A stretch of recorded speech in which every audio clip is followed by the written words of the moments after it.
Gusto niyo ba ng bagong Poco F7? Brand new seal, hindi pa nagagamit, kayo ang mag-unbox. Panoorin niyo lang po itong video natin para malaman kung paano kayong pwede manalo ng isang brand new Poco F7. Guys, paparating na ang Poco F7. Ay, hindi pa pala pwede. Bawal. Baka makulong ako. Meron tayong kasama for today para pag-usapan natin yung quick preview about the Poco F7. Of course, alam niyo na to from the Poco F7 Pro, Poco F7 Ultra. Dito ulit si Sir Richmond. Kasya ba tayo? Si ano to? Chinese STR. Si Sir Gadget Sidekick. So para din siyang si Suli Tech Reviews pero Chinese.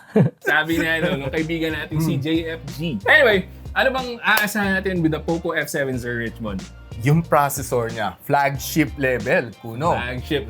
Kasi ito, marami ng preview pinapakita si Poco sa atin. Yep. So, excited na ang lahat. Ano nga ba ang pwede natin makuha? But yeah, like you mentioned, yung processor, yung chipset niya, it's the Snapdragon 8S Gen 4. Ano ba yung asa nila? Sabihin natin ang tutu. Ano yung usual na nakukuha natin? Usual ako nasa 1.8. 1.8. On testing dito sa sarili naming laboratory, hindi sa laboratory nila. Laboratory, So, na hindi controlled laboratory Tama. situation scenario. So yeah, user experience, asahan nyo guys, nasa 1.7 to 1.8. even sometimes baka pwedeng pumalo to 2 million. Yeah. Alin yung mas malakas? Gen 3 or 8S Gen 4? Gen 3 pa rin. Gen 3 pa rin. Oo, kasi- Flagship talaga. Yun yung real flagship. Oo. This one is parang watered down na Gen 3. Pero, doesn't mean na mahina ito. oo. Hindi pa natin pwedeng ibulgar, Oo. Pero, give us an idea lang. How about pagdating sa mga heavy games? Do you think this would be able to handle the heavy games? Kaya naman mag-handle. Mga AAA games na laro ko na. Wuthering Waves, Genshin Impact, City of Atlant. Crystal. Crystal Matla pala, sorry. Yung bagong game lang. Yeah. I've been reading the comments. Ang pinaka-concern ng karamihan is yung Thermals. I would say, kung gaming, it's not as hot as you would expect. Pero, for benchmarking, doon, medyo papalo talaga yung Oo. benchmarking. Nasasagad talaga niya yung power draw. Kaya, expect nyo, tataas talaga yung thermals. Oo. Pero, meron akong nakitang comments na, ay, mukhang same na naman to sa Snapdragon 8 Gen 1, Snapdragon 888. No. That is not the No. case. Hindi po ganun. Tsaka sa Genshin, 45 max na yan. Sa gaming yon. Di ako So naman yun basta. yung range na asahan nyo guys. Nasa 45 degrees Celsius. Pababa. It's really good. It also helps na meron tong magandang liquid cooling Cooling technology, di ba? So Yung- yan yung mga asahan natin pag Poco devices in terms of performance.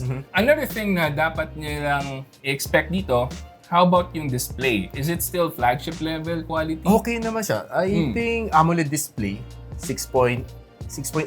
6.83 to 1.5K. be exact. Very sharp yung images talaga. 120 Hz. Colors are really vibrant. Yeah, really good. So yeah, yan po yung maasahan nyo pagdating One sa thing na display. nagustuhan ko sa inyo, manipis yung kanyang bezel. But again, hindi pa namin Gusto ko, ipakita sa inyo. nandito sa packet ko, gusto ko Oo, na nga gusto ilabas na eh. namin. Huwag mong subukan. Masisira ang buhay mo. May embargo pa kasi. Yun yung tinatawag nilang embargo for before the release ng mga phones mismo dito, officially sa Philippines. Philippines, yes. Pero it's what you can expect guys, na sobrang ganda talaga ng display niya.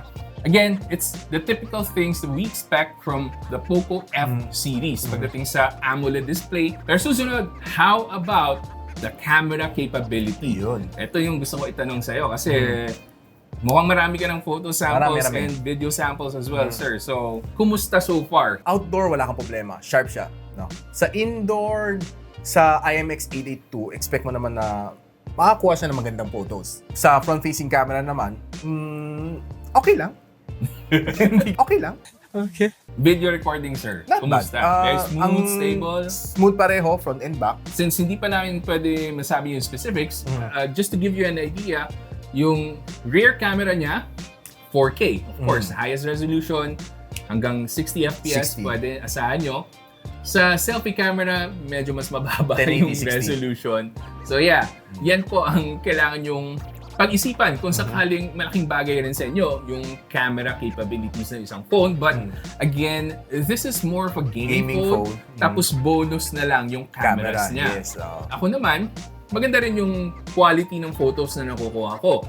It's just that pagdating sa color science, expect natin na hindi ito yung flagship level talaga ng hindi yung Poco. wow, Kung gusto nila yon, that's the Ultra. Ultra. Yung Ultra ni Poco. Poco. Sa presyo, guys, may idea na kami. Pero syempre, hindi namin Hindi namin pwede sabihin. sabihin. Pwede natin sabihin yung the obvious. Mas mura sa F7 Pro, so mas mataas kesa sa X7 Pro. Yan. Ito siguro, kasi maraming nakakita ng mga phones with higher battery capacity. 7,000 to 8,000 meron na. So, kumusta kaya yung battery capacity dito? 6.5. 6,500. Silicon carbon. Yep. Yes. Dapat lang. Charging speed is at 90 90 watts. Pero meron siyang industry's first reverse wired charging na Yeah. 22.5 watts. Kung gusto nyo mag-share, pero kung mag-share. Sino man gusto mag-share? Depende ng kasi minsan battery? minsan charge ko yung backup device ko eh. Pero the biggest question, bypass charging. Wala. I heard 2026, they will try to bring bypass charging. The thing with bypass charging pala guys, so dapat nyo tandaan, no?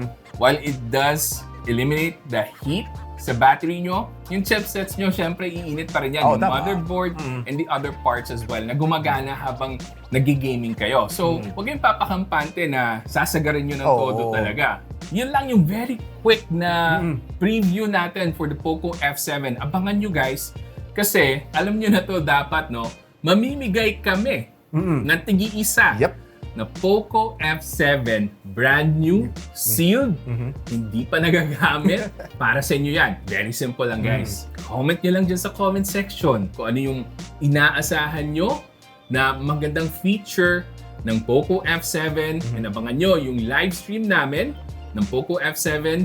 Kailangan nandun kayo para manalo just like the Poco F7 Pro na giveaway na ginawa natin. Andun po sa live chat ang winner natin. Pero yung comment, dapat nandito kasi dito natin pipiliin. Yun sa kanya. Yes. Yun sa akin, How about sa full review ko. Doon sila dapat mag-comment. Mag-comment. So yun, dapat mag-comment kayo, i-like nyo yung video, and mag-subscribe Subscribe kayo. of course. Oo. Kung hindi nakasubscribe, Wala, X sorry. yan, Oo. syempre. Ano pa? Yun lang muna kasi baka full review na gawin natin pag Oo. tinuloy-tuloy pa natin eh. Kung gusto naman laman a little bit more info, punta kayo sa akin. Kasi ako naman yung tatanungin mo Yep. about the Poco F7 and I'll Tama. give my opinion dun sa channel niya. So hanggang sa susunod, kita-kita ulit tayo.